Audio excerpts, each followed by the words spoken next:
Yo, what's up, racers? It's trymeee back again. Today, we're talking about something super important, especially for free-to-play players trying to climb the ranks, dominate races, flex in style, or just build an awesome collection. I'm talking about season cars, specifically banner cars from the auto shop.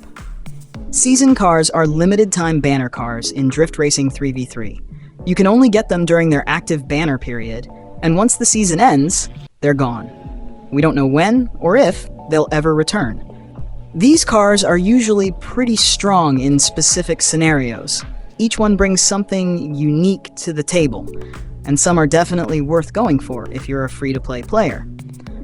But since you've only got a limited amount of gems, you've got to be smart with your pulls, or else you will end up like this. Wasting resources on the wrong banner might cost you a car that could have given you a serious edge in ranked matches. So in this video, I'm going to help you figure out which season car gives you the most value, based on your playstyle and long-term goals. This video is quite a lengthy one and also tons of fun, so grab a snack and a drink because, oh boy, are you in for a ride. Now, let's take a look at the 3 current banner cars available right now: the McLaren P1, Lotus Evija, and Ferrari EXE. I'll go over their skills, pros and cons, and how well they perform in different roles. Firstly, let's meet the McLaren P1. The McLaren P1 is a versatile season car that plays the role of a ganker in team battles. In team mode, its ultimate skill is vision obstruction, which allows the P1 to dash forward 35 meters while blocking the vision of nearby enemies within a 150-meter radius. It's like hitting them with a digital flashbang and then zooming away. Man, shut up!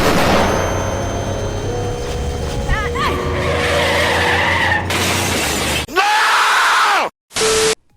These enemies also suffer a reduction in their base top speed by 40 kilometers per hour for 4 seconds. It's a skill designed to create chaos and pressure on the enemy team. In solo mode, the McLaren P1 gets multi-stage sprint as its ultimate skill.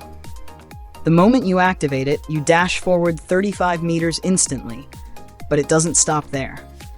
Over the next 10 seconds, you can trigger 2 additional dashes, giving you 3 total bursts. That's nearly 100 meters of distance covered in just about 3 seconds. It's perfect for clutch overtakes, escaping tight situations, or just zooming past your enemies like they're standing still. Basically, it's like hitting warp speed. You blink, and suddenly you're halfway across the map. Fast, flashy, and stupidly satisfying. Fun fact, the real McLaren P1 is a hybrid hypercar with a top speed of 350 kilometers per hour. That's right, it's part race car, part electric, all lethal. It's the kind of car that saves the planet while burning rubber. Now, let's talk performance. The McLaren P1 is a solid all-rounder. It performs very well in solo matches, thanks to its triple dash skill, which can create huge gaps between you and your opponents. Hold up! Wait a minute! Something ain't right!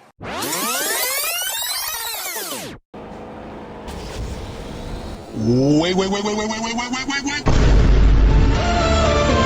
hell?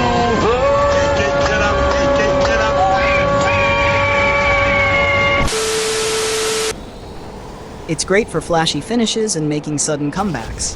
However, in team matches, it's a bit less effective. The single dash and vision block aren't that impactful if your enemies know the map well or keep their eyes on the minimap. The reduction in speed is a good bonus, though.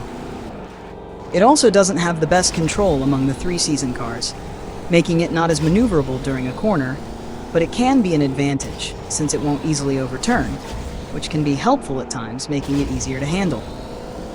To sum it up, the McLaren P1 is a strong, stylish car that rewards smart timing and aggressive driving. It shines the most when you plan your dashes strategically, especially on the final stretch of a race.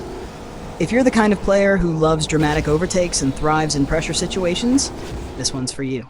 Next, let's meet the Lotus Evija. The Lotus Evija takes on the role of a supporter, and it's arguably one of the strongest team-oriented cars in the current season, and possibly the most underrated MVP on the track. In team mode, its ultimate skill, Prolongation of Extreme Speed, gives you a base top speed boost of 45 kilometers per hour for 7 seconds. But it doesn't stop there. Teammates within 150 meters also gain a 40 kilometers per hour boost for 3 seconds. And once they trigger nitro, they get that same boost again. That's a total of 80 kilometers per hour in acceleration spread across your team, making it a powerful momentum-shifting ability in tight races. It's basically like handing out free caffeine shots to your squad, and then handing out refills. If you time it right, this skill can shift the momentum of a close race in an instant.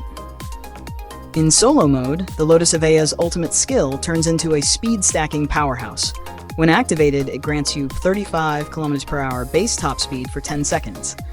During this time, its passive kicks into overdrive. Normally, at the end of a drift, there's a 30% chance to gain plus 15 kilometers per hour for 3 seconds. But while your ultimate is active, that chance doubles to 60% the next time it triggers, making it way more likely you'll keep getting that sweet speed buff. It's the kind of skill set that rewards smooth drifting and smart timing. Drift well, hit your ult, and suddenly you're gliding past opponents with bonus speed like a quiet assassin. It's a support car, but in solo play, it pulls its weight, and then some.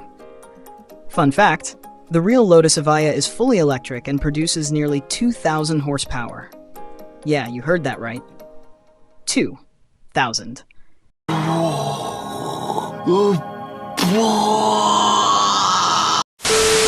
If the Flash was a car, he'd drive this, silently but dangerously. Performance-wise, the Lotus Evija is incredibly well-rounded. All of its stats are solid, but what really sets it apart is how well its skills synergize, especially in team play. It's probably the best support car in the game right now, and it's not just locked into one role. Even in solo, it holds its own. Thanks to excellent charge recovery and its passive speed buffs, the car maintains top speed quite effectively throughout the race. The enhanced passive chance during active skill makes it feel responsive and powerful, especially when drifting is involved. However, it's not without its weaknesses. The Evija isn't the fastest car out of the three, though its skills help compensate for that. Also, its ultra-responsive handling can be tricky for beginners. It's extremely precise, which lets you take tight corners with ease, but it might feel a little too sensitive if you're new to the game. That said, once you get used to its handling, it becomes a major strength. In short, the Lotus Evija is an amazing choice for players who enjoy team play and want to contribute meaningfully without falling behind. It's fast, reliable, and a genuine threat in the right hands. Lastly, meet the Ferrari executable. In the beginner guide, I briefly mentioned about the Ferrari EXE as my recommended starter cars. Hence from that, you can already tell that this car is a beast on the track. If you haven't watched my beginner guide on Drift Racing 3v3 and you are a new player, I suggest you go watch it by clicking on the top right pop-up on your screen, or through the link in my description. Anyways, back to where I was. The Ferrari EXE is the ultimate schemer car and a speed demon, and in team mode, it plays that role with precision and speed. Its ultimate skill, Energy Blast Device, gives you a plus 30 kilometers per hour base speed boost for 10 seconds. But the real fun begins when it drops energy devices 100 meters in front of each teammate. When your teammates pass through them, they gain plus 15% skill energy. And when you pass through those nitro devices, you get a full nitro cylinder. It's a high-speed way to boost your whole team's potential and shift the momentum in your favor. Of course, there's a catch. For all that energy-sharing goodness to work, your teammates actually have to hit the devices.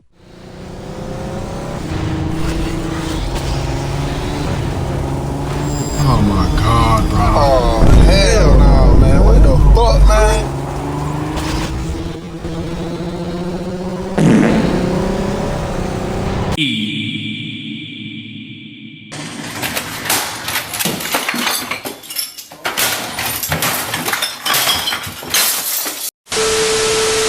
And let's be real. In solo queue, that's a gamble. If they miss the boost zones entirely, you might as well have dropped confetti instead of energy bombs. But in a well-coordinated team, this skill becomes a game changer. In solo mode, the Ferrari EXE becomes a full-blown speed demon. Its ultimate skill, Power Burst Launch, gives you a massive plus 45 kilometers per hour top speed boost for 7 seconds. But the real magic comes from its passive. Every time you use the landing jet, you instantly gain plus 20% skill energy.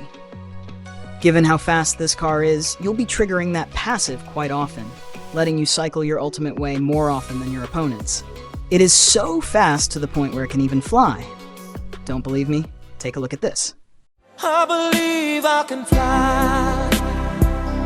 I believe I can touch the sky. In short, you're basically driving a self-charging rocket. The more you go fast, the faster you get.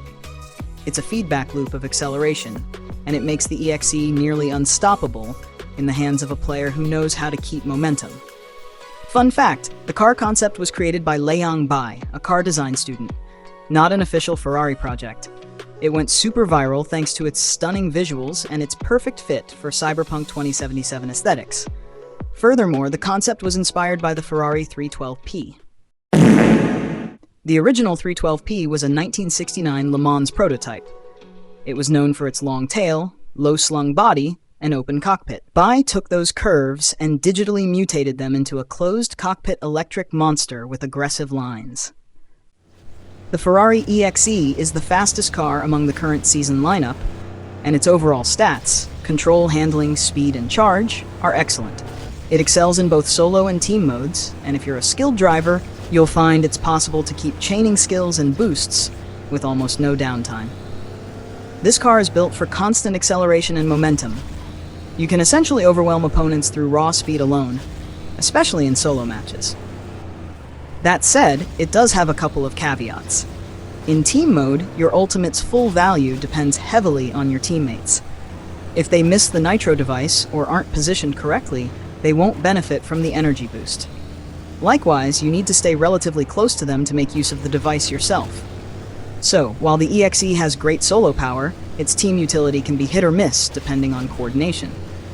Overall, the Ferrari EXE is a speed demon built for domination. It's arguably the best schemer car right now, and if you care about raw pace and maintaining the lead from start to finish, this car is a no-brainer. Alright, now for the big question. Which car should you pull for as a free-to-play player? Well, it all depends on your playstyle. If you're the kind of player who lives for speed and wants to lead every race from start to finish, the Ferrari EXE is your best bet. If you're more of a team player and want to support your squad while still being competitive in solo, go for the Lotus Evija. And if you enjoy planning clutch moments and making flashy plays, the McLaren P1 is perfect for you. But if I had to rank them purely for value as a free-to-play player, this would be the order. 1. The Ferrari EXE. It is the fastest car against the other season cars. It's insanely strong in solo and solid in team play if your teammates are coordinated. Overall, the most well-rounded for schemers. 2. The Lotus Evija. A top-tier support car with great team utility and surprising solo strength. Definitely worth it if you like balance and flexibility. 3. The McLaren P1. It is a great car, especially in solo, but more situational and harder to master in team-based battles. Now, if you're a free-to-play player, here's some good news. It's 100% possible to earn enough diamonds to unlock all 3 of the season cars, just by playing consistently and completing your daily and weekly missions. But with only around 2 weeks or less remaining in the current season, time is tight. That's exactly why I made this video. To help newer players who just jumped into the game make a quick, smart, and informed decision on which car or cars to prioritize before the season ends. Don't miss the chance to lock in a powerful ride while it's still available. And that's my full breakdown of the season cars in Drift Racing 3v3. I hope this guide helps you make the right choice and get the most out of your gems. Let me know in the comments which car you're going for, or if you've already got one, how it's working out for you. If you found this helpful, make sure to like the video, subscribe, and hit that bell so you don't miss future guides. I'll be dropping license exam walkthroughs, map tips, and more real soon. Thanks for watching, and I'll catch you out on the track. Peace.